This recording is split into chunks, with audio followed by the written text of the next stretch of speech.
그날은 새벽 3시였어요. 깊은 잠에 빠져 있던 제가 문득 깨어난 건 거칠고 다급한 두드림 소리 때문이었습니다. 쿵쿵쿵 하는 소리가 조용한 새벽 공기를 가르며 온 집안을 흔들어댔어요. 처음엔 꿈인 줄 알았습니다. 70인 어문들 그니가 새벽에 누구를 만나겠어요? 할머니 목소리가 들렸어요. 남자 목소리였는데 굉장히 다급하고 잘 받겠습니다. 마치 무슨 큰일이라도 난 것처럼요. 저는 가슴이 철용했어요. 혹시 무슨 사고라도 났나 싶어서 후다닥 일어나 문으로 달려갔습니다. 누구세요? 할머니, 저예요. 진수요. 1층 진수. 아, 진수였구나. 그제야 안심이 됐어요. 진수는 1층에 새들어 사는 총각이었거든요.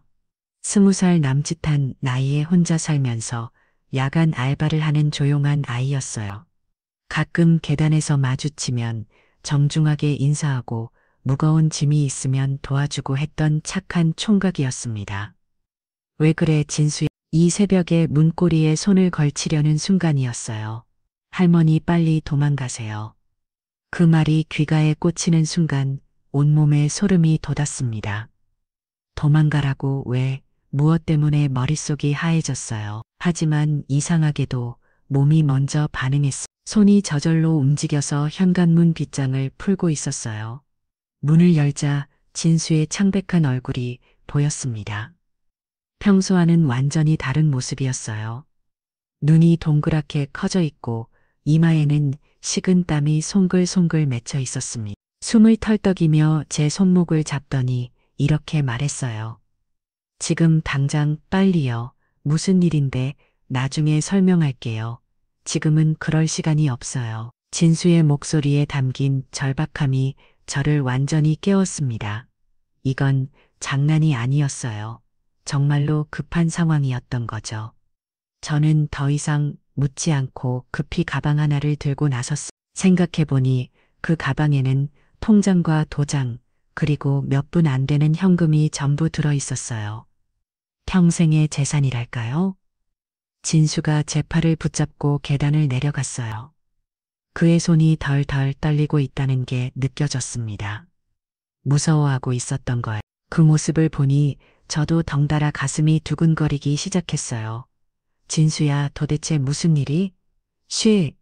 진수가 제 입에 손가락을 가져다 댔어요. 그리고는 귀를 기울이더니 고개를 끄덕였습니다. 뭔가를 확인한 것 같았어요.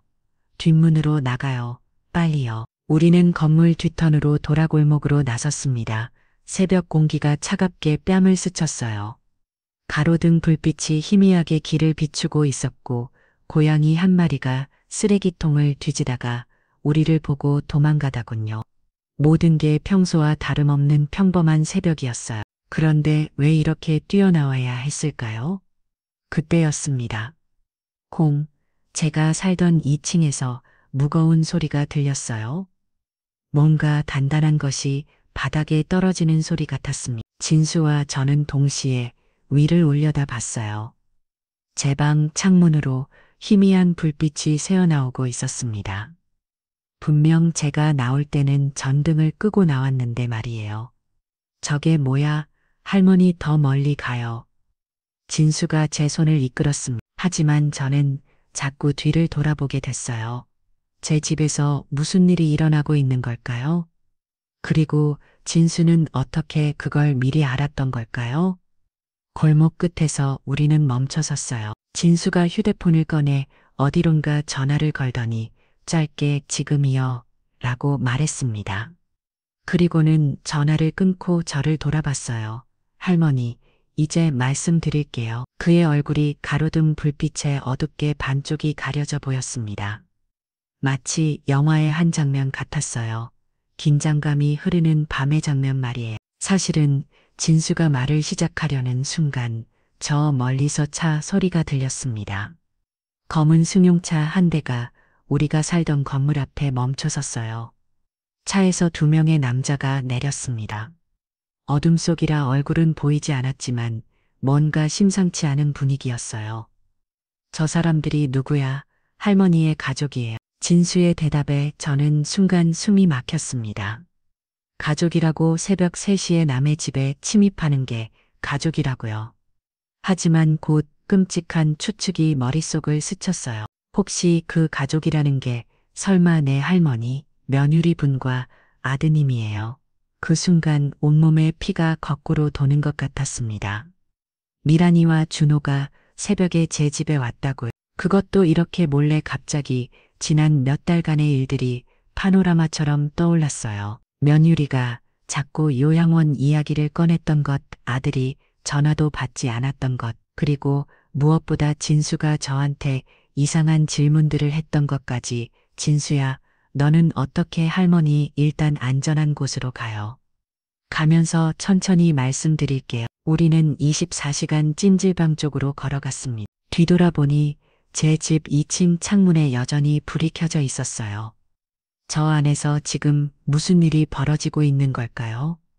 그리고 만약 제가 그 방에 그대로 있었다면 상상만 해도 등골이 선을 해줬습니다. 새벽 바람이 불어와 제 잠오자락을 흔들었어요. 차갑고 날카로운 바람이었지만 그 바람이 저를 살려준 건지도 모르겠어요. 만약 진수가 깨워주지 않았다면 저는 지금 어떻게 됐을까요? 할머니 괜찮으세요? 진수가 걱정스럽게 물었어요. 그제야 제가 부들부들 떨고 있다는 걸 깨달았습니다. 무서움 때문만이 아니었어요. 분노 때문이기도 했죠. 제가 10달 동안 뱃속에 품고 키운 아들이 제가 며느리라고 부르며 사랑했던 여자가 저를 이렇게 대한다는 사실에 가슴이 미어졌어요. 하지만 동시에 다행이라는 생각도 들었어요. 진수라는 천사 같은 총각 덕분에 목숨을 구했으니까요. 만약 이 아이가 없었다면 저는 지금쯤 고마워 진수야. 제가 떨리는 목소리로 말하자 진수가 씁쓸하게 웃었어요. 아직 고마워하시기엔 이러요. 할머니, 이제 시작이거든. 그 말이 무슨 뜻인지 물어보려던 찰나 찜질방에 도착했습니다. 따뜻한 불빛이 새어나오는 입구를 보니 비로소 안심이 됐어요. 살았구나 하는 생각이 들었습니다. 하지만 진수의 말이 계속 맴돌았어요. 이제 시작이라고 도대체 무엇의 시작이라는 걸까요? 찜질방 로비의 형광등 불빛 아래서 진수의 얼굴을 제대로 본 건 그때가 처음이었어요. 생각보다 훨씬 진지하고 단단한 표정이었습니다. 평소에 순진해 보이던 총각의 모습은 온데간데 없었어요. 할머니 이제 정말로 모든 걸 말씀드릴게요. 진수가 심각한 표정으로 말했습니다. 하지만 들으시고 나면 많이 충격받으실 거예요. 정말 들으실 건가요? 저는 고개를 끄덕였어요. 이미 여기까지 왔는데 뭘 더 망설이겠어요. 게다가 진실을 알 권리가 있잖아요. 내 목숨이 걸린 문제인데 말이에요. 그래 말해봐. 진수가 깊이 숨을 들으시더니 입을 열었습니다. 할머니 면을 입으니 할머니를 죽이려고 하고 있어요. 그 말이 떨어지는 순간 찜질방의 모든 소음이 사라진 것 같았어요. 에어컨 돌아가는 소리도 밤늦게 찜질방에 온 사람들의 발소리도 심지어 제 숨소리까지도 모든 게 정지된 것 같았습니다. 세상이 멈춰버린 것 같은 그 순간 저는 단 하나의 질문만 할 수 있었어요. 왜? 진수의 그 한마디가 제 가슴에 비수처럼 꽂혔어요. 면을 입으니 할머니를 죽이려고 하고 있어요. 찜질방 로비의 따뜻한 불빛 아래서도 온몸이 얼어붙는 것 같았습니다. 죽이려고 한다고요? 미란이가 저를요? 아무리 사이가 안 좋다고 해도 설마 그런 끔찍한 생각까지 할까요? 진수야, 그게 무슨 할머니? 일단 앉으세요. 진수가 제 팔을 부축해서 로비 한쪽 소파에 앉았어요. 제 다리가 후들후들 떨리고 있다는 걸 그때 깨달았습니다. 충격이 너무 컸던 거죠. 천천히 말씀드릴게요. 하지만 그 전에 먼저 할머니의 이야기부터 들어야겠어요. 진수가 조심스럽게 말했어요. 면을 입은가 언제부터 사이가 안 좋으셨나요? 그 질문을 받고 보니 참 복잡한 심정이 들었어요. 언제부터였을까요? 처음엔 정말 좋았거든요. 미란이를 처음 만났을 때는 이런 예쁘고 착한 며느리 이를 어디서 데려왔나 싶을 정도였으니까요. 처음엔 아니었어. 제가 중얼거리는 말했어요. 그러자 마치 댐이 터진 것처럼 지난 일들이 쏟아져 나오기 시작했습니다. 미란이를 처음 본 건 5년 전이었어요. 그대를 떠올린 이 마음이 복잡해졌습니다. 준호가 데려왔을 때 정말 반가웠거든요. 35이 된 아들이 워낙 이만하느라 결혼 생각을 안 해서 제가 얼마나 걱정했는지 모르거든요. 그날이 생각났습니다. 따뜻한 봄날이었는데 미란이가 하얀 원피스를 입고 와서 정중하게 인사하더라고요. 어머님 안녕하세요. 준호 씨로부터 많은 이야기 들었어요. 목소리도 부드럽고 예뻤어요. 첫 신상이 너무 좋았어요. 예쁘기도 했지만 예의도 바르고 무엇보다 준호를 바라보는 눈빛이 진짜 사랑하는 사람을 보는 눈이었거든요. 진수가 고개를 끄덕이며 들어주고 있었어요. 그런데 이상하게도 그 아이 표정이 점점 어두워지는 것 같았습니다. 그래서 결혼 준비도 제가 발벗고 나섰어요. 혼수며 옛물이며 신혼집 마련하는 것까지 제가 평생 모은 돈을 거의 다 썼다고 봐야죠. 당시 제 통장에 있던 3억 원을 거의 다 털어서 준호네 신혼집을 장만해줬어요. 강남 아파트는 아니었지만 그래도 30평대 깔끔한 집이었거든요. 미란이가 어머님 덕분에 너무 좋은 집에서 신혼생활 시작하게 돼서 감사해오라고 말할 때 정말 뿌듯했어요. 그런데 결혼하고 나서부터 조금씩 달라지기 시작했어요. 처음에 아주 작은 것들이었어요. 명절에 와서 어머님 이건 요즘 젊은 사람들은 안 해오라고 하면서 제가 준비한 차례상에 이것저것 트집을 잡더라고요. 처음엔 요즘 젊은 사람들은 다 그런가 보다 했는데 시간이 지날수록 심해졌어요. 그 다음엔 아예 명절에 안 오더라고요. 핑계는 항상 있었어요. 미란이 집 부모님이 아프시다거나 미란이가 회사 일이 바쁘다거나 그래도 참았어요. 며느리 입장에서도 힘들 수 있다고 생각했거든요. 요즘 젊은 사람들은 다 그런 거라고 준호가 행복하면 그만이라고 스스로를 달랐죠. 그런데 작년에 준호 아버지가 돌아가시고 나서부터는 정말 노골적으로 변했어요. 남편이 암으로 세상을 떠났을 때 미란이가 한 말이 지금도 생생해요. 어머님, 이제 혼자 사시기 힘드시죠? 우리랑 같이 사시는 게 어때요? 그때는 정말 고마웠어요. 혼자 남겨진 게 막막했거든요. 하지만 같이 산지 한 달도 안 돼서 후회하기 시작했어요. 미란이는 제가 하는 모든 일에 간섭했어요. 요리하는 것부터 시작해서 TV 보는 것, 친구들 만나는 것까지. 어머님 그 반찬은 짜요. 어머님 그 프로그램 너무 시끄러워요. 어머님 요즘 코로나 때문에 밖에 나가시면 안 돼요. 급기야는 제가 30년 동안 운영했던 한정식집까지 정리하라고 하더라고요. 그 한정식집은 제 자랑이었어요. 남편이 아플 때도 그 집 덕분에 병원비를 댈 수 있었고 준호 대학 등록금도 거기서 나온 돈이었거든요. 그런데 미란이가 요즘 같은 시대에 그런 낡은 장사는 안 맞아요. 정리하시고 편하게 지내세요. 라고 했을 때 정말 화가 났어요. 하지만 가장 충격적이었던 건 제 목소리가 떨렸어요. 지금 생각해도 가슴이 미어지는 일이었거든요. 준호가 완전히 미란이 편이 되었다는 거였어요. 제가 미란이와 의견이 다를 때마다 준호는 항상 미란이 말 만들었어요. 엄마 미란이 말이 맞아. 요즘 세상이 어떤 세상인데 그런 고집을 부려. 심지어 엄마가 너무 구시대적이야. 좀 변해야 되는 거 아니야? 라고까지 하더라고요. 제가 10달 동안 뱃속에 품고 25대 동안 키운 아들이 고작 2년 사귄 여자 편만 들다니 그때 정말 허탈했어요. 그러다가 결정타가 된 건 지난 겨울이었어요. 그날도 지금처럼 추운 겨울이었어요. 제가 감기에 걸려서 열이 펄펄 끓고 있었는데 미란이가 어머님 병원에서 코로나 검사 받으세요.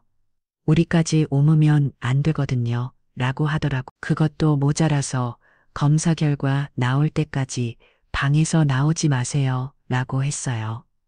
이틀 동안 방에 갇혀 있는데 아무도 안부조차 묻지 않더라고요. 물 한 잔, 죽 한 그릇 갖다 주는 사람이 없었어요. 화장실 가는 것도 눈치를 봐야 했고 기침 한 번 하면 미란이가 어머님 하고 소리를 지르더라고요. 그때 정말 서러웠어요. 이게 가족인가 싶었죠. 코로나 검사 결과가 음성으로 나왔는데도 미란이는 계속 의심스럽다는 표정이었어요. 그리고 그날 밤 준호랑 미란이가 나눈 대화를 우연히 들었어요. 그날 밤 화장실에 가려고 방문을 살짝 열었는데 거실에서 준호와 미란이가 이야기하고 있었어요. 여보, 어머님이 계속 이러시면 우리 생활이 너무 힘들어. 그러게 맨날 간섭하고 우리 사생활도 없고 차라리 어머님 혼자 사시는 게 낫지 않을까. 그러면 우리도 편하고 그게 좋겠어. 요양원도 있고 하니까. 요양원이라고요? 제가 아직 정신도 멀쩡하고 몸도 건강한데 요양원에 보내겠다고요? 그 순간 정말 눈앞이 침침해졌어요. 다음 날 아침 준호가 저한테 와서 말하더라고요. 엄마, 우리 잠깐 떨어져서 살아보는 게 어때? 정중한 말투였지만 결국 쫓아내겠다는 뜻이었어요. 제가 왜 내가 뭘 잘못했는데? 라고 물었더니 준호가 한숨을 쉬면서 엄마도 알잖아. 세대 차이 때문에 자꾸 부딪히게 되고 라고 하더라고요. 결국 저는 집에서 나왔어요. 그렇게 해서 월세 30만 원짜리 그 작은 방에서 혼자 살게 된 거였어요. 준호가 생활비로 한 달에 50만 원씩 보내주긴 했지만 그것도 점점 줄어들더라고요. 처음엔 50만 원, 그 다음엔 40만 원, 최근엔 30만 원까지. 그런데 한 달 전부터 미란이가 자꾸 이상한 말을 하기 시작했어요. 어머님, 요양원 한번 구경해 보시는 게 어때요? 요즘 시설이 정말 좋아졌거든요. 어머님 연셔도 있으시고 혼자 사시기 위험하잖아요. 집도 파시고 요양원으로 가시면 여생을 편안하게 사실 수 있어요. 집을 팔라고요? 제가 평생 모아서 산 그 집을 팔고 요양원에 들어가라고요? 그래서 제가 단호하게 거절했어요. 내 집은 절대 안 파. 내가 죽으면 준호 줄 거니까 걱정 말아라고 했죠. 그랬더니 미란이 표정이 싸늘하게 변하더라고요. 그때까지만 해도 단순히 기분이 상했나 보다 했는데 그 후로 며칠 지나서 진수가 저한테 이상한 질문을 하기 시작했어요. 할머니 혹시 며느리분이 할머니한테 이상한 음식이나 음료수 같은 거 자꾸 갖다 드리지는 않아요? 할머니 며느리분이 할머니 방에 혼자 있을 때가 있나요? 할머니 며느리분이 할머니 약 같은 걸 챙겨주시나요? 처음엔 왜 이런 걸 묻나 싶었는데 지금 생각해보니 진수가 뭔가 눈치챈 게 있었던 것 같아요. 진수야, 너는 어떻게 그런 걸 알았던 거야? 제가 물어보자 진수가 깊은 한숨을 쉬었어요. 할머니, 사실 저는 우연히 며느리분과 아드님의 대화를 들었어요. 무슨 대화, 할머니를 어떻게 처리할지에 대한 대화예요. 처리라고요? 저를 무슨 물건처럼요? 일주일 전이었어요. 밤 늦게 아르바이트에서 돌아오는데 1층 제 방 앞으로 차가 한 대 와 있더라고요. 처음 보는 차였는데 안에서 목소리가 들렸어요. 진수가 말을 계속했어요. 이제 더 이상 미룰 수 없어. 집도 안 팔겠다고 하고 요양원도 안 가겠다고 하고 이런 소리가 들렸어요. 며느리분 목소리였어요. 그랬더니 아드님이 그럼 어떻게 하지? 라고 하더라고요. 그때 다른 남자 목소리가 들렸어요. 사고로 만들면 되지. 보험금 도 나오고 이런 말이요. 그 순간 제 머릿속이 하얘졌어요. 사고로 만든다고요? 보험금이라고요? 그래서 제가 며칠 동안 지켜봤어요. 혹시 제가 잘못 들었나 싶어서요. 그런데 진수의 목소리가 떨렸어요. 오늘 새벽에 그 사람들이 정말로 왔어요. 아드님이랑 며느리분, 그리고 처음 보는 남자 한 명이요. 그래서 급하게 할머니를 깨운 거예요. 모든 게 이해됐어요. 미란이가 왜 자꾸 집을 팔라고 했는지, 요양원을 가라고 했는지, 제가 고집을 부리니까 아예 다른 방법을 생각한 거였어요. 그럼 지금 내 방에서는 아마 할머니가 사고를 당한 것처럼 만들고 있을 거예요. 온몸에 소름이 돋았어요. 만약 진수가 깨워주지 않았다면 저는 지금 짐이 진수야 고마워. 정말 고마워. 제 목소리가 떨렸어요. 이 어린 총각이 저를 살려준 거예요. 아직 끝난 게 아니에요. 할머니, 이제 우리가 해야 할 일이 있어요. 뭔데? 복수요. 진수의 눈빛이 단단하게 변했어요. 그 사람들이 할머니한테 한 짓을 그대로 돌려줘야 해요. 법의 심판을 받게 해야 한다고요. 그때 저는 처음으로 생각해 봤어요. 정말 복수를 할 수 있을까요? 70이 넘은 늙은이가 젊은 사람들을 상대로 싸워서 이길 수 있을까요? 하지만 포기할 수는 없었어요. 제가 여기서 물러서면 그들은 계속해서 다른 방법을 시도할 테니까요. 그리고 무엇보다 제가 평생 쌓아온 모든 걸 지켜야 했어요. 좋아, 진수야. 그럼 어떻게 하면 되는 거야? 제 말에 진수가 희미하게 웃었어요. 할머니, 이제부터 우리는 사냥꾼이 되는 거야. 사냥감은 할머니를 죽이려는 그 사람들이고요. 새벽 4시 짐질방 로비에서 70이 넘은 할머니와 20살 총각이 복수를 계획하고 있다니 생각해보면 정말 웃긴 그림이었어요. 하지만 저는 진지했어요. 제 목숨을 노리는 사람들에게 가만히 당하고만 있을 수는 없었거든요. 그럼 내일부터 시작하자. 제가 말했을 때 진수가 고개를 끄덕였어요. 네, 할머니, 내일부터 진짜 시작이에요. 새벽 5시가 되어서야 짐질방이 조용해졌어요. 밤새 사람들이 드나들던 로비도 이제 한산에 젖고 멀리서 청소하는 아줌마의 걸레질 소리만 들려왔습니다. 진수와 저는 구석진 소파에 앉아서 지난 몇 시간 동안 일어난 일들을 정리하고 있었어요. 할머니, 이제 정확히 알아야 할 게 있어요. 진수가 진지한 표정으로 말했습니다.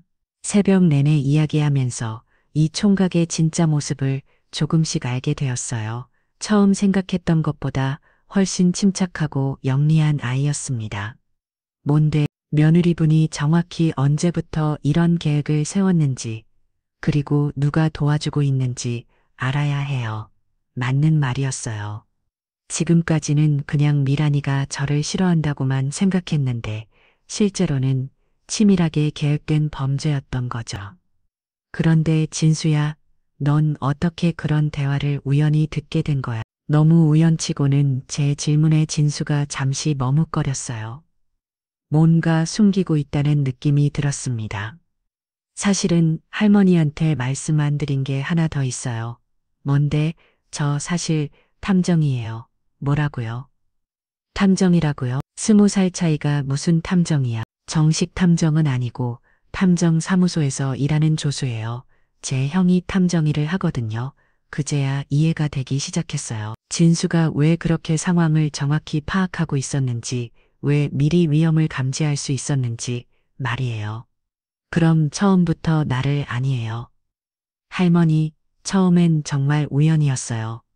진수가 급하게 손을 저었습니다. 저희 탐정 사무소에서 다른 사건을 조사하고 있었는데 그 과정에서 우연히 면을 입은 이름이 나온 거예요.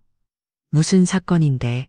보험 사기 사건이었어요. 그 말을 듣는 순간 온몸에 소름이 돋았어요. 보험 사기라고요? 면을 입으니 이미 다른 사람들한테도 비슷한 짓을 했다는 뜻이야?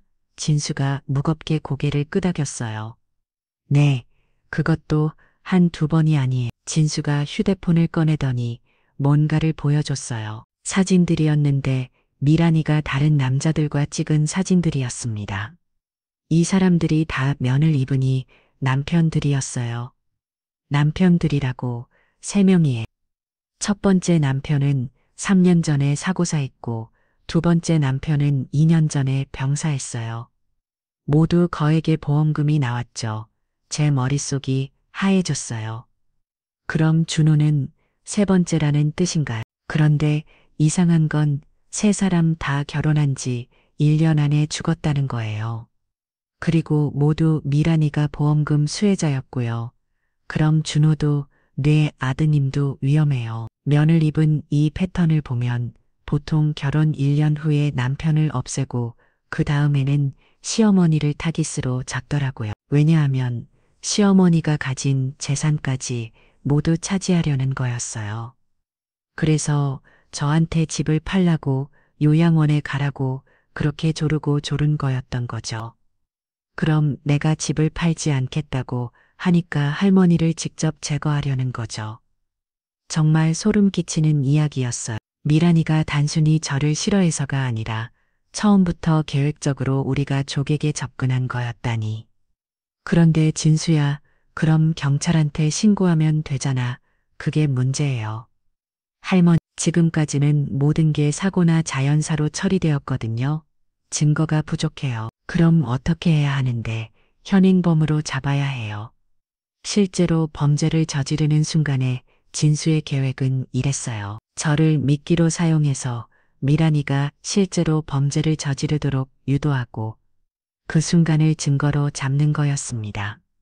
위험하지 않을까? 저희가 완벽하게 준비할 거예요. 할머니가 다치는 일은 절대 없을 거예요. 하지만 제가 걱정하는 건 제 안전만이 아니었어요. 그런데 준호는 어쩌지 설마 준호도 같이 처벌받는 거야. 진수가 잠시 말을 멈췄어요. 그리고는 조심스럽게 입을 열었습니다. 할머니, 아드님도 이미 면을 입은 이 계획에 동조하고 있어요. 뭐라고? 제가 들은 대화에서 아드님도 할머니를 제거하는 것에 찬성한다고 했어요. 그 말을 듣는 순간 정말 눈앞이 침침해졌어요. 준호까지, 제가 목숨 걸고 키운 아들까지 저를 죽이려 한다고요? 아니야, 준호는 그런 애가 아니야. 할머니 현실을 받아들이셔야 해요. 진수가 제 손을 잡더니 말했어요. 지금 아드님은 면을 입은 한테 완전히 새는 된 상태예요. 면을 입으니 어머님이 우리를 괴롭힌다. 어머님 때문에 우리가 힘들다라고 계속 주입시켰을 거예요. 생각해보니 맞았어요. 준호가 저한테 차갑게 대하기 시작한 건 미란이와 결혼한 이유였거든요. 특히 작년에 같이 살기 시작하면서부터는 완전히 다른 사람이 되었어요. 그럼 준호도 공범이라는 뜻이야? 법적으로는 그렇게 될 수밖에 없어요. 온몸에 힘이 쭉 빠졌어요. 면을 이야 처음부터 남이었지만 준호는 제 아들인데 그 아들이 저를 죽이려 한다니. 할머니 괜찮으세요? 진수가 걱정스럽게 물었어요. 제가 너무 충격을 받은 모습이었나 봅니다. 괜찮아요. 그냥 생각보다 충격이 커서 사실 괜찮지 않았어요. 가슴이 찢어질 것 같았거든요. 하지만 지금 무너질 때가 아니었어요. 살아남아야 했고 그들의 음모를 막아야 했어요. 진수야, 그럼 이제 구체적으로 어떻게 할 거야? 일단 할머니는 며칠 동안 숨어 계셔야 해요. 그동안 저희가 증거를 수집하고 함정을 준비할 거예요. 어디서 숨어 저희 탐정사무소에 안전한 곳이 있어요. 거기서 지내시면 돼요. 진수가 일어나면서 말했어요. 그리고 할머니 한 가지 약속해 주셔야 해요. 뭔데? 절대로 혼자 행동하지 마세요. 면을 입은 지금 할머니가 죽었다고 생각하고 있을 거예요. 만약 할머니가 나타나면 다른 방법으로라도 없으려고 할 테니까요. 맞는 말이었어요. 지금 미란이는 저를 처치했다고 생각하고 있을 텐데 갑자기 제가 나타나면 당황할 거예요. 그러면 더 위험한 방법을 쓸지도 모르고요. 알겠어. 내 말대로 할게. 그럼 이제 가요. 형한테 연락해서 차분해 달라고 할게요. 우리는 찜질방을 나섰어요. 밖은 여전히 어두웠지만 동쪽 하늘이 조금씩 밝아오고 있었습니다. 새벽 공기가 차갑게 뺨을 스쳤어요. 할머니 후회 안 하세요?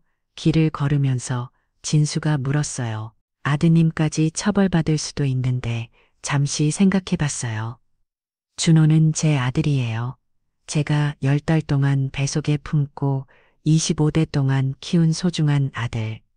그런 아들이 감옥에 갈 수도 있다고 생각하니 가슴이 아팠어요.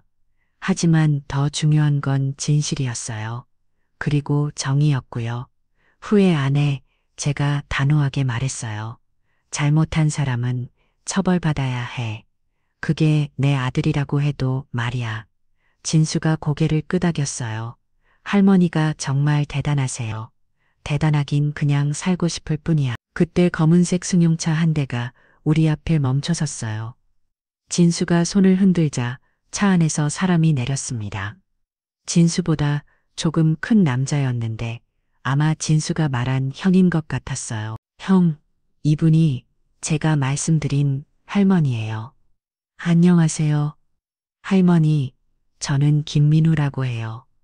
진수형이고 탐정 일을 하고 있어요. 민우라는 청년이 정중하게 인사했어요. 진수와 비슷하게 생겼는데 더 성숙해 보였습니다. 고생 많으셨을 거예요. 차에 타세요. 차 안은 따뜻했어요. 히터가 켜져 있어서 얼었던 몸이 조금씩 녹는 것 같았습니다. 할머니 지금부터 며칠 동안 힘드실 거예요. 민우가 100m로 저를 보며 말했어요. 하지만 끝까지 버텨주시면 반드시 정의를 구현해 드릴게요. 고마워요. 민우 씨, 정말 고마웠어요. 이 낯선 형제가 제 목숨을 구해줬을 뿐만 아니라 악한 사람들을 처벌하기 위해서까지 도와주다니. 차가 도시를 가로질러 달렸어요. 창밖으로 보이는 새벽 풍경이 평소와는 다르게 느껴졌습니다. 어제까지만 해도 평범한 할머니였는데 하룻밤 사이에 거대한 음모의 중심에 서게 되었으니까요. 할머니 무서우시죠? 진수가 물었어요. 무섭지. 하지만 더 무서운 건 가만히 있다가 정말로 죽는 거야. 맞아요. 할머니가 용감해서 다행이에요.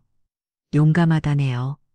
저는 그냥 살고 싶었을 뿐인데, 그런데 민우 씨 구체적으로 어떤 계획이 있는 거예요?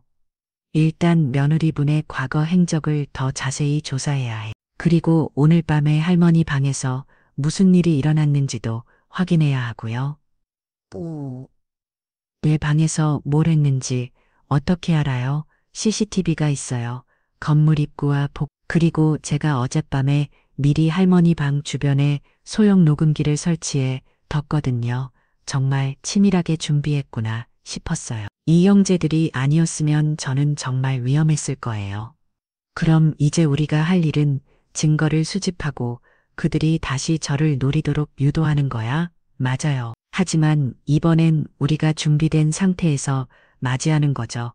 차가 한적한 건물 앞에 멈춰 섰어요. 민우 탐정사무소라는 간판이 보였습니다.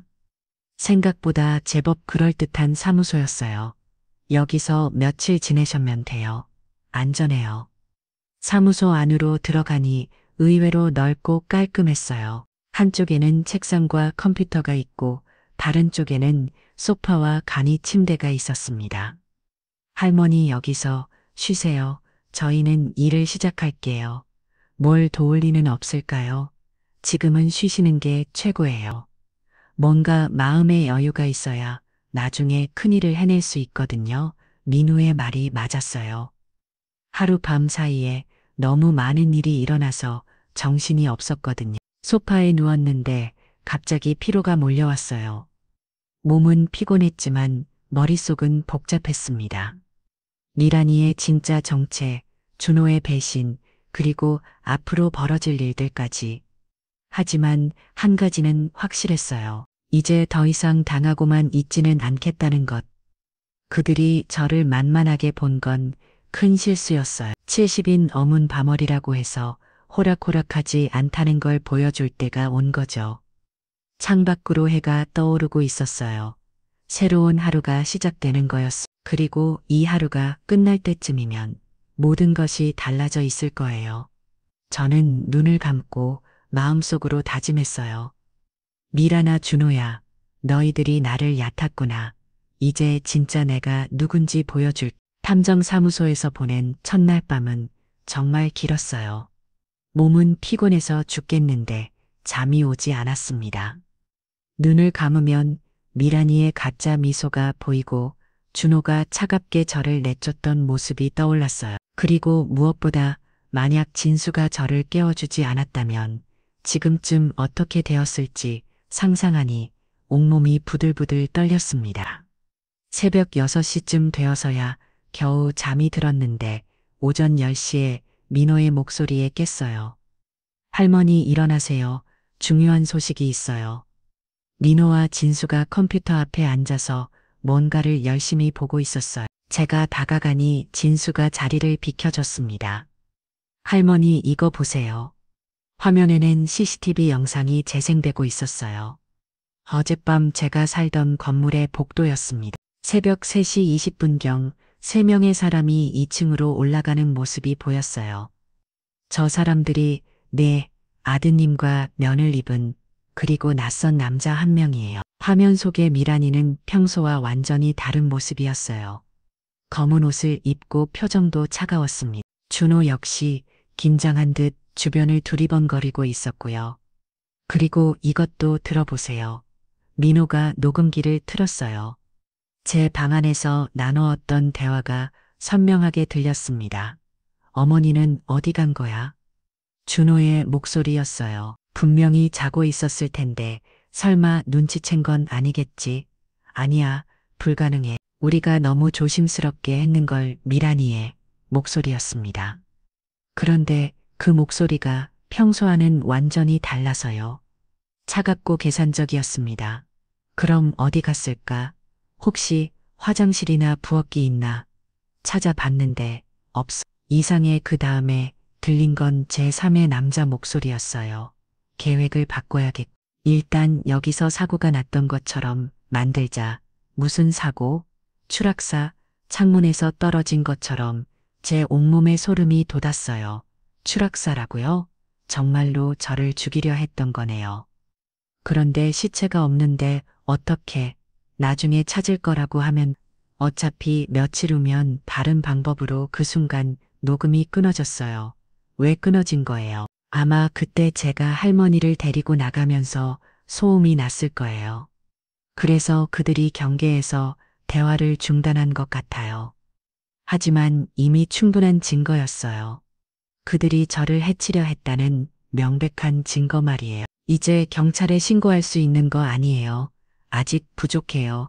할머니, 민우가 고개를 저었어요. 이 정도로는 미수에 그칠 거예요. 실제로 할머니가 다치지 않았으니까요. 그리고 변호사가 나서면 단순한 농담이었다. 실제로 실행할 의도는 없었다라고 주장할 수도 있어요. 그럼 어떻게 해야죠? 현행범으로 잡아야 해. 실제로 범죄를 저지르는 순간에 민우의 계획은 이랬어요. 며칠 후 제가 다시 나타나서 그들을 당황하게 만들고 그들이 다시 저를 해치려고 시도하는 순간을 잡는 거였습니다. 위험하지 않을까요? 저희가 완벽하게 준비할 거예요. CCTV, 녹음기, 그리고 경찰까지. 할머니가 다치는 일은 절대 없을 거예요. 그런데 어떻게 그들이 다시 저를 노리도록 만들 거예요?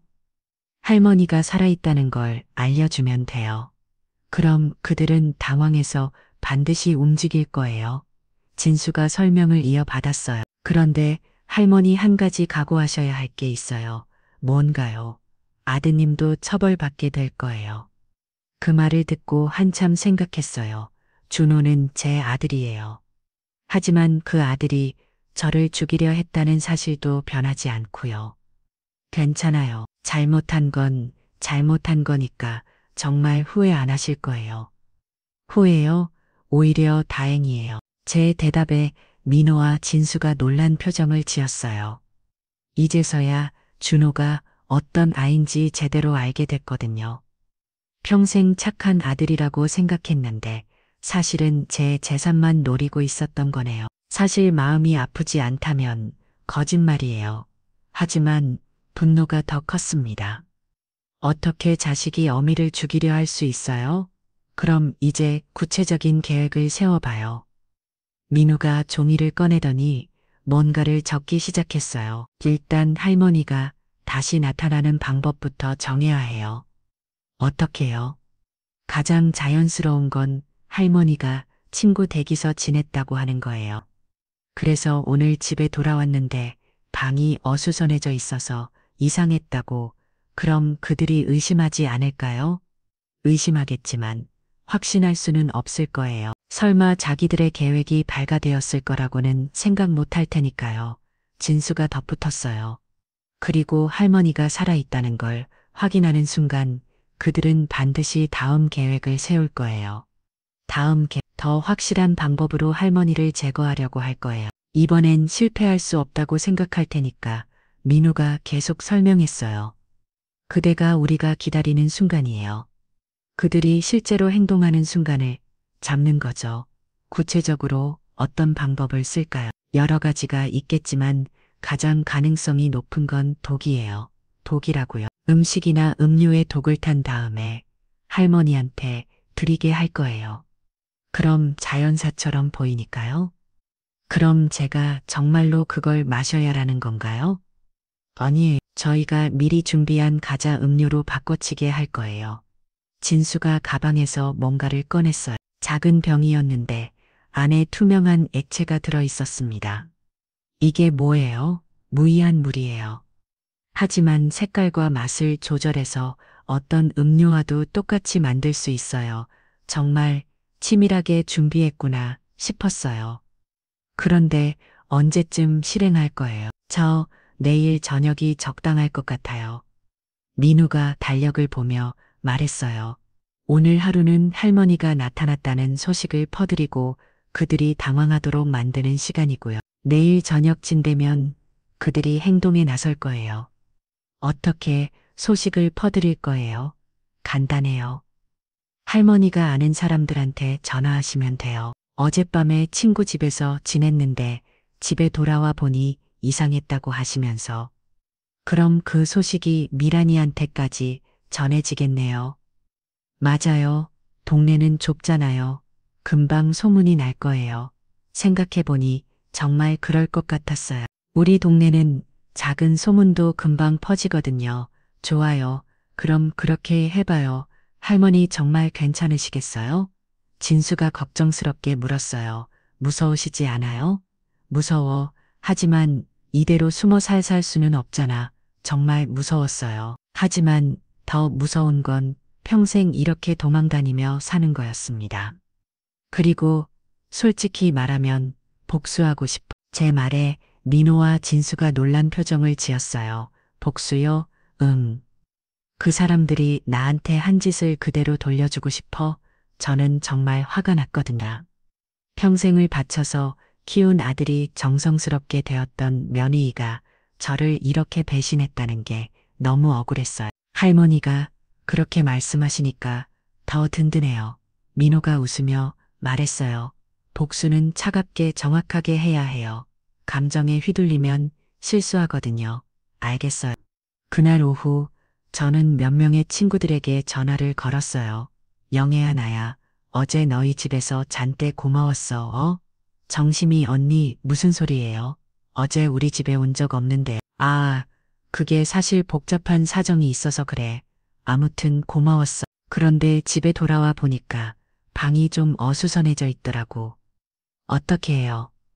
문도 열려 있고 서랍도 뒤져진 것 같고 혹시 도둑이 든 건 아닐까 싶어서 에이, 그럴 리 가요. 빈집털이도 요즘엔 별로 없다던데. 하지만 영희는 분명히 다른 사람들한테 이 이야기를 할 거예요. 정심이가 어젯밤에 집을 비웠는데 도둑이 들었나 보다라고 말이에요. 비슷한 전화를 몇 명 더에게 걸었어요. 모두 비슷한 반응이었고요. 저녁 무렵 진수가 웃으면서 말했어요. 할머니 벌써 소문이 났어요. 어떻게 알았어? 며느리분이 아는 사람한테 전화했거든요. 시어머니가 어젯밤에 집을 비워서 도둑이 들었나 보다고 하면서 걱정하는 척 하더라고요. 연기까지 완벽하네요. 정말 소름 끼치는 여자였어요. 그럼 이제 그들이 움직이겠네요. 아마 오늘 밤이나 내일 중에는 연락이 올 거예요. 과연 그날 밤 9시쯤 제 휴대폰에 전화가 왔어요. 미란이었습니다. 어머님 괜찮으세요? 목소리가 걱정으로 가득했어요. 정말 완벽한 연기였습니다. 괜찮아, 미란아. 어젯밤에 어디 계셨어요? 집에 도둑이 들었다던데요. 응, 친구 집에서 잤어. 오랜만에 만나서 이야기하다 보니까 늦어져서. 그런데 정말 도둑이 들었어요? 잘 모르겠어. 방이 좀 어수선했긴 한데 없어진 건 없는 것 같더라고. 그래도 무서우시잖아요. 내일 저희가 가서 확인해 볼게요. 고마워. 전화를 끊고 나니 민우가 엄지손가락을 들어 보였어요. 완벽해요. 할머니, 이제 그들이 움직일 거예요. 언제쯤 올까요? 내일 오후쯤이면 올 거예요. 그리고 민우가 의미심장하게 웃었어요. 그들이 가져올 건 확인차 오는 게 아니라 할머니를 없애기 위한 도구일 거예요. 그 말을 듣고 보니 정말 무서워졌어요. 하지만 이미 돌이킬 수 없는 강을 건너 거죠. 민우 씨 정말 안전할까요? 안전해요. 저희가 모든 걸 준비해 놨으니까. 진수가 가방을 열어서 보여줬어요. 안에는 각종 장비들이 들어 있었습니다. 카메라, 녹음기, 심지어 호신용 스프레이까지 이 모든 걸로 할머니를 지킬 거예요. 그리고 경찰도 연락해 놨어요. 신호만 보냐면 즉시 출동할 거예요. 정말 든든했어요. 이 젊은 친구들이 저를 위해서 이렇게까지 해주다니 고맙습니다. 정말로 천만에요. 할머니, 내일이면 모든 게 끝날 거예요. 그날 밤도 잠이 오지 않았어요. 하지만 어젯밤 가는 달리 두려움보다는 기대감이 더 컸습니다. 내일이면 모든 것이 끝날다. 미란이와 준호의 진짜 모습이 세상에 드러나고 저는 더 이상 숨어 살지 않아도 되는 거죠. 창밖을 보니 별이 유난히 밝게 빛나고 있었어요. 마치 내일의 승리를 미리 축하해 주는 것 같았습니다. 내일이면 끝이야, 정말 끝. 운명의 날이 밝았어요. 새벽부터 비가 내리기 시작해서 온 세상이 우울하게 보였습니다. 마치 오늘 일어날 일들을 미리 예고하는 것 같았어요. 탐정사무소 창문에 빗방울이 똑똑 떨어지는 소리를 들으며 저는 마지막 점검을 하고 있었습니다. 할머니 준비 다 되셨어요? 민우가 각종 장비들을 챙기며 물었어요. 소형 카메라, 녹음기, 그리고 만약에 경우를 대비한 호신용 스프레이까지. 네, 됐어요. 하지만 솔직히 말하면 긴장돼서 죽을 것 같았어요.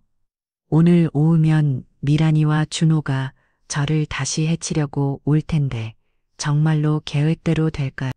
할머니 무서우시면 지금이라도 그만두셔도 돼요.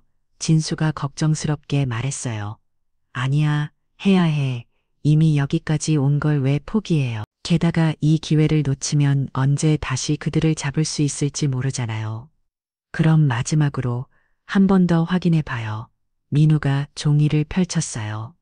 오후 2시에 할머니가 집으로 돌아가세요. 그리고 3시쯤에 며느리분한테 전화해서 혼자 있으니까 무서우니 와달라고 하시는 거예요. 그럼 그들이 오는 건가요? 네, 분명히 올 거예요. 이번 기회를 놓치면 다음에 언제 또 기회가 올지 모르니까요. 그래서 그들이 뭘 가져올 거라고 했나요? 아마 독이 들어간 음료나 음식일 거예요. 할머니가 놀라셨으니 기력을 보충하시라면서 드리겠죠. 진수가 설명을 이어받았어요. 그럼 저는 그걸 맛있는 척만 하면 되는 거야? 아니에요. 아예 마시지 마세요. 혹시라도 실제로 독이 들어있으면 위험하거든요. 그럼 어떻게 해? 저희가 미리 할머니 집에 숨어 있을 거예요. 그리고 그들이 독을 탄 음료를 가져오는 순간 현장에서 체포하는 거죠. 정말 완벽한 계획 같았어요. 하지만 뭔가 불안한 기분이 들었습니다. 혹시 계획이 틀어지면 틀어지지 않을 거예요. 저희가 모든 경우의 수를 다 생각해도 쓰니까요. 민우가 자신 있게 말했어요. 하지만 제 불안함은 쉽게 사라지지 않았습니다. 오후 1시 드디어 집으로 가는 시간이 됐어요. 할머니 정말 조심하세요. 그리고 조금이라도 이상하면 즉시 신호 보내세요. 진수가 제 손에 작은 버튼을 지워줬어요. 누르면 즉시 그들에게 신호가 가는 비상벨이었습니다. 알겠어. 빗속을 뚫고 집으로 향했어요. 며칠 만에 돌아가는 우리 집이었는데 왠지 낯설게 느껴졌습니다. 이제는 더 이상 안전한 집이 아니라 생사가 결정될 전쟁터 같았어요. 계단을 올라가면서 1층 진수가 살던 방을 보니 이상했어요. 문이 열려 있고, 아니, 턱 비어 있었습니다. 진수가 이사 간 건가? 그런데 생각해보니 당연한 거였어요. 진수는 탐정이었고 처음부터 저를 도우려고 일부러 그 방에 있었던 거니까요. 이제 일이 끝나가니까 굳이 그 방에 있을 이유가 없겠죠. 2층 제 방에 들어간 이 정말로 어수선했어요. 서랍은 뒤져져 있고 이불도 흐트러져 있었습니다. 그날 밤 그들이 저를 찾으려고 뒤진 흔적이 고스란히 남아 있었어요. 정말로 나를 죽이려고 했구나. 새삼실감이 났어요. 만약 진수가 없었다면 정말로 새시정각 미란이에게 전화를 걸었어요. 미란아, 나야 어머님 어떠세요? 집은 많이 어수선했어요. 목소리가 여전히 걱정으로 가득했어요. 정말 완벽한 연기였어. 총그래 그런데 미란아 혼자 있으니까 무서워. 잠깐 와줄 수 있어? 물론이죠. 준호 씨랑 같이 갈게요. 조금 이따가요. 고마워. 전화를 끊고 나니 심장이 쿵쿵 대기 시작했어요. 이제 정말 시작이구나. 30분 후 계단에서 발소리가 들렸어요. 2명이 올라오는 소리였습니다. 똑똑똑, 어머님, 저희예요. 문을 열자 미란이와 준호가 서 있었어요. 미란이는 큰 봉지를 들고 있었고 준호는 평소보다 표정이 어둡게 보였습니다. 어서와 어머님 많이 놀라셨죠? 미란이가 방안을 둘러보며 말했어요. 총그래 그런데 정말 이상해요. 도대체 누가 이런 짓을 했을까요? 연기가 정말 자연스러웠어요. 만약 제가 진실을 모른다면 정말로 걱정하는 면을 이로 보였을 거예요. 그보다 어머님 기력이 없으실 텐데 이거 드세요. 미란이가 봉지에서 무언가를 꺼냈어요. 작은 병에 들어있는 음료였습니다. 뭔데? 홍삼 음료예요. 몸에 좋거든요. 그 순간 온몸에 소름이 돋았어요. 저게 바로 독이 들어간 음료구나. 고마워. 그런데 잠깐 화장실 좀 다녀올게. 네, 천천히 하세요. 화장실에 가면서 재빨리 비상벨을 눌렀어요. 이제 민호와 진수가 올 거예요. 그런데 화장실에서 나오려는데 이상한 소리가 들렸어요. 정말로 이걸로 끝날까? 준호의 목소리였어요. 당연하지. 이번엔 확실해. 하지만 혹시라도 혹시는 무슨 이미 2번이나 성공했는걸 2번이나 성공했다고요. 다른 사람들을 말하는 건가요? 그래도 엄마니까 엄마 지금 와서 그런 소리에 이미 우리가 얼마나 고생했는데 그렇긴 하지만 자기 우리 약속 잊었어. 이 일 끝나면 좋은 집으로 이사 가서 새로 시작한다고 했잖아. 새로 시작한다고요. 제 돈으로요. 알겠어. 그럼 빨리 끝내자. 그래. 어차피 늙은이 1명 없어진다고 세상이 바뀌는 것도 아니고 늙은이 1명이라고요? 저를 말하는 건가요? 가슴이 미어졌어요. 준호가 정말로 저를 그렇게 생각하고 있었단다. 그러니까 평생을 바쳐서 키운 아들이 저를 그냥 없어져도 되는 늙은이로 본다니.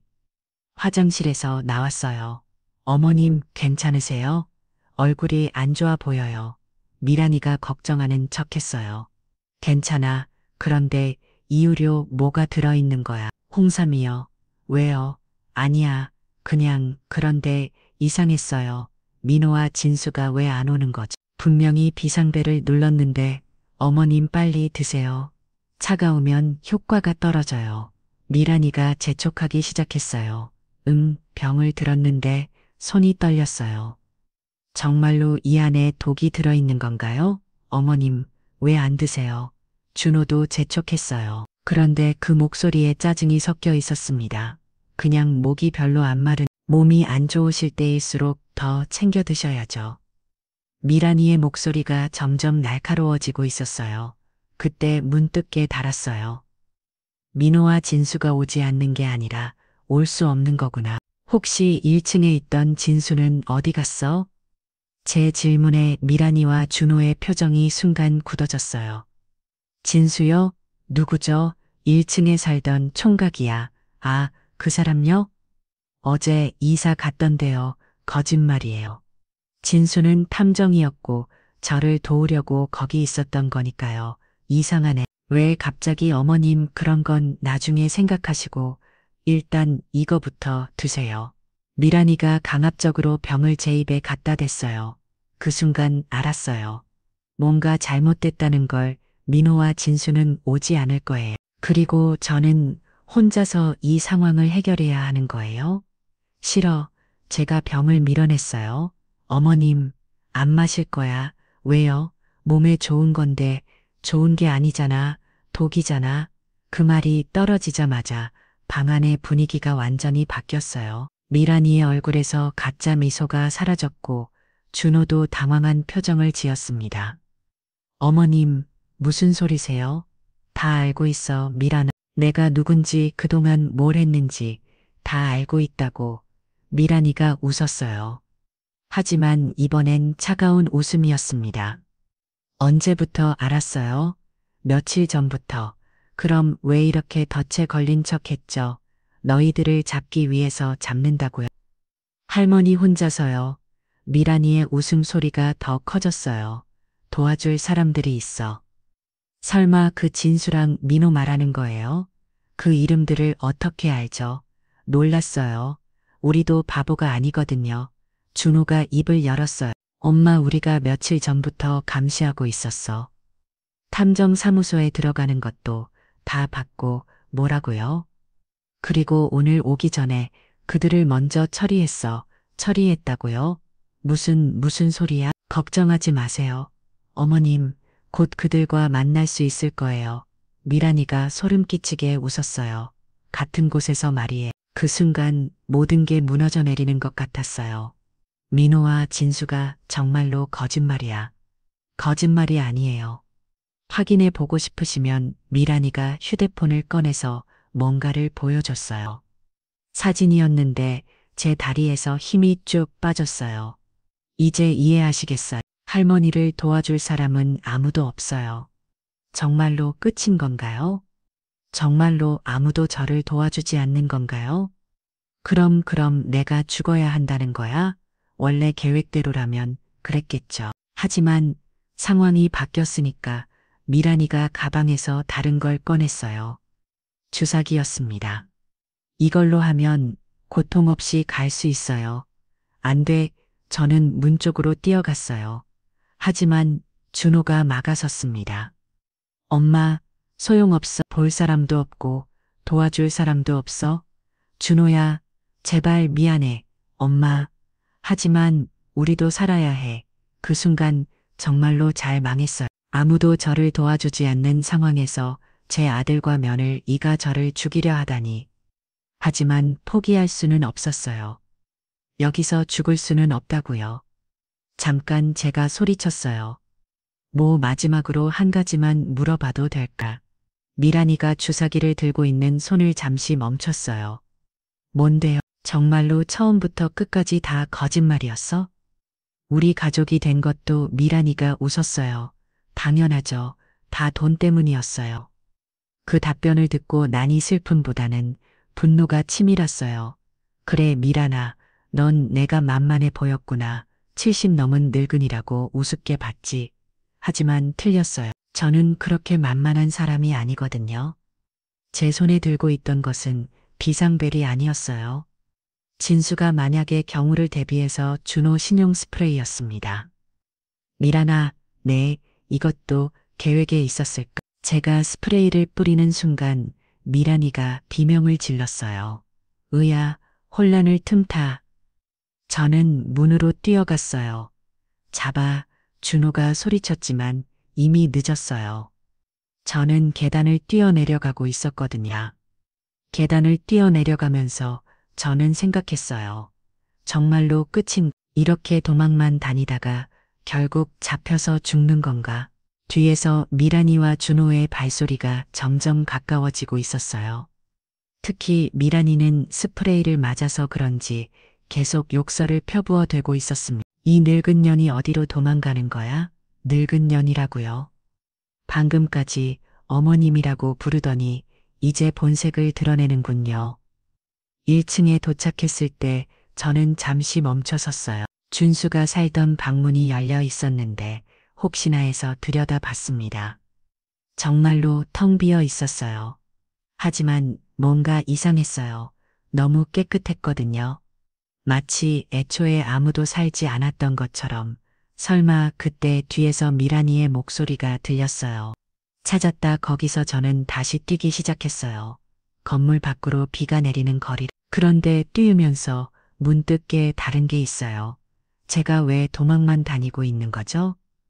잘못한 건 저지들인데 왜 제가 숨어 다녀야 해요? 그래, 이제 그만하자. 저는 뛰는 걸 멈췄어요. 그리고 뒤돌아서서 그들을 기다렸습니다. 왜 멈췄어? 엄마, 준호가 숨을 헐떡이며 물었어요. 더 이상 도망치기 싫어서 현명한 선택이에요, 어머님. 미란이가 여전히 주사기를 들고 있었어요. 눈이 빨갛게 충혈되어 있는 게 스프레이를 제대로 맞은 것 같았습니다. 그런데 미란아, 궁금한 게 하나 있어. 뭔데요? 민우 씨랑 진수를 정말로 죽였어? 미란이가 웃었어요. 궁금해서 죽겠어요?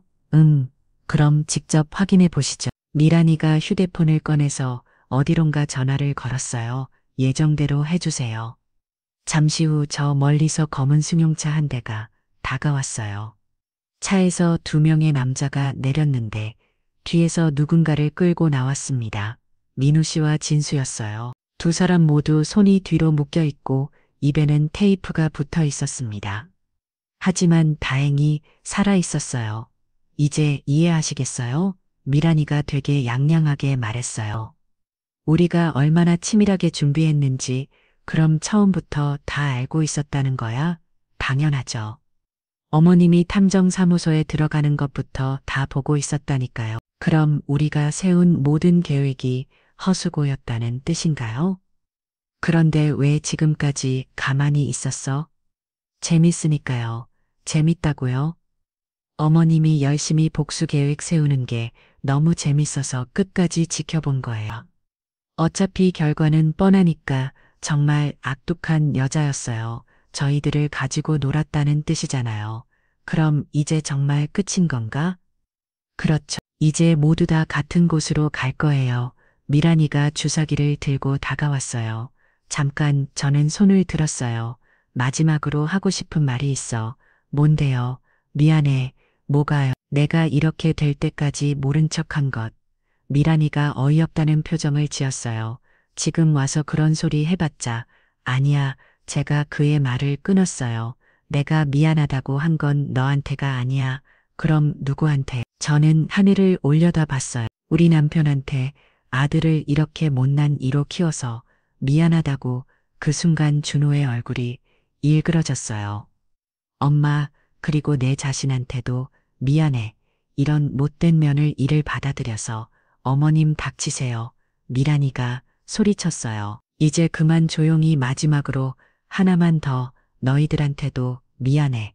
우리한테요? 너희들이 이렇게 호락호락하지 않은 나를 만났다고 생각해서. 그 말이 떨어지자마자 주변에서 갑자기 사이렌 소리가 울렸어요. 경찰차들이 사방에서 나타났어요. 한 대, 두 대, 세 대, 무려 5대 나대였습니다.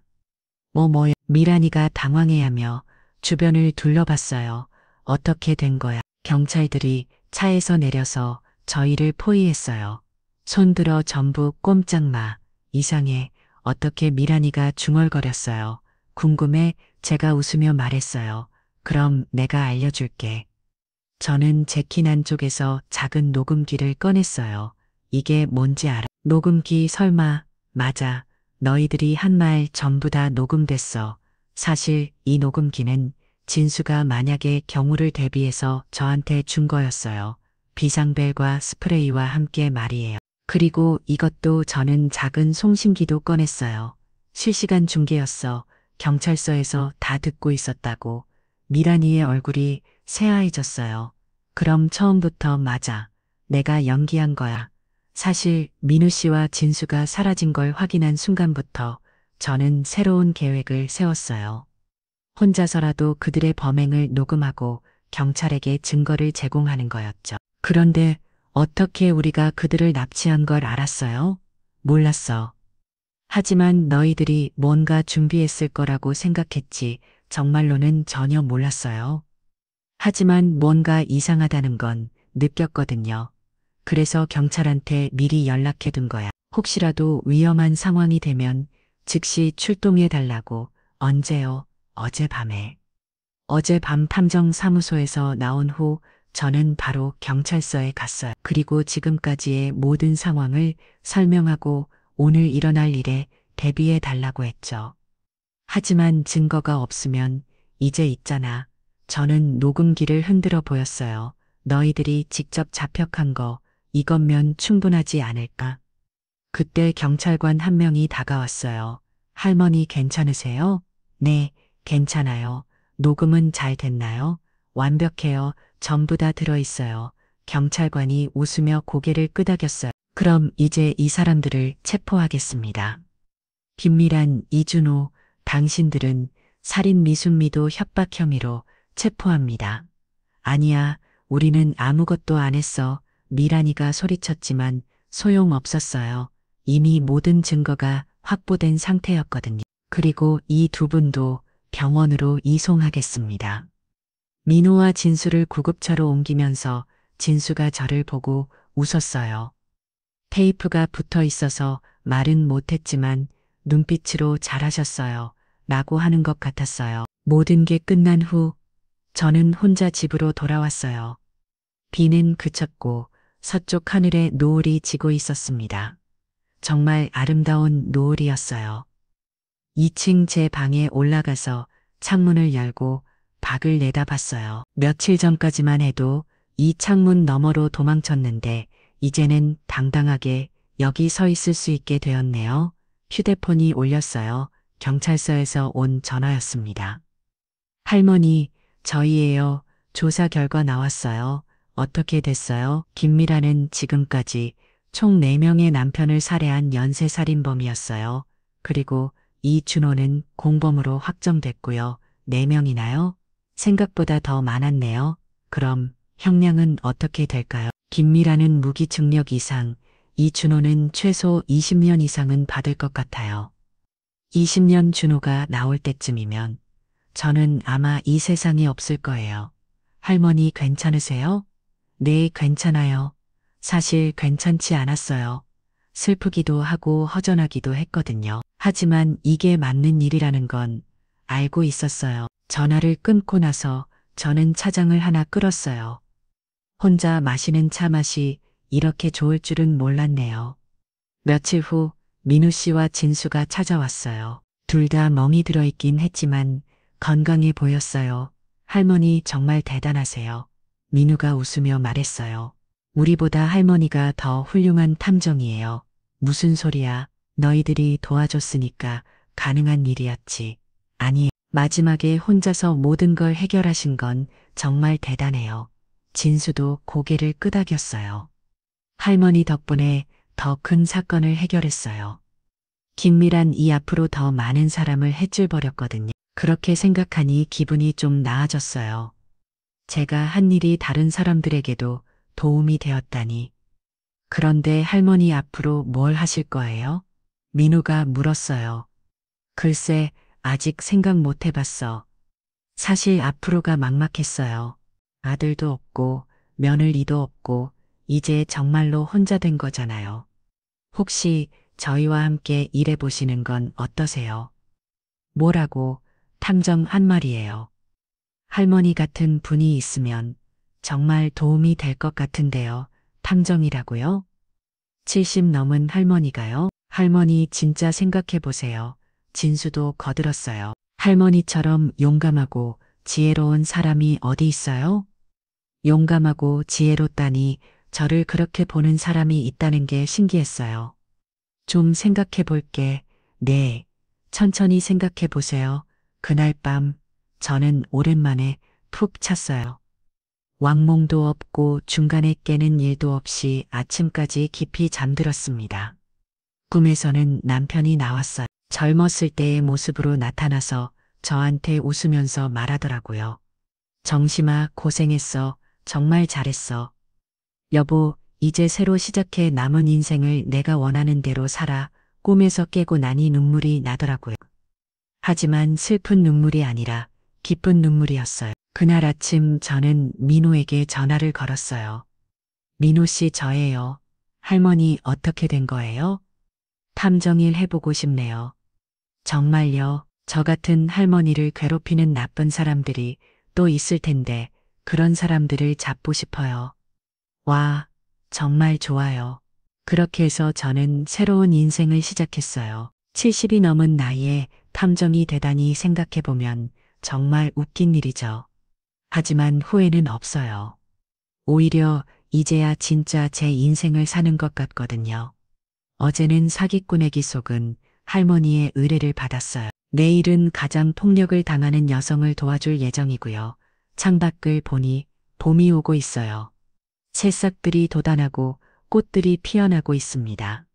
저도 새로운 봄을 맞은 기분이에요. 비로소 진짜 봄말이에요. 미라나 준호야.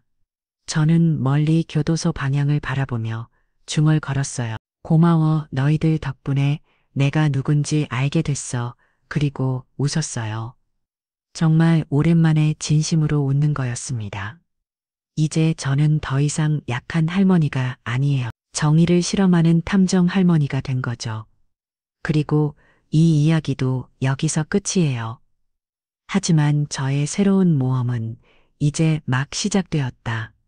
여러분도 혹시 부당한 일을 당하고 계신다면 포기하지 마세요. 나이가 많든 적든 약하든 강하든 상관없어요. 중요한 건 포기하지 않는 마음이거든요.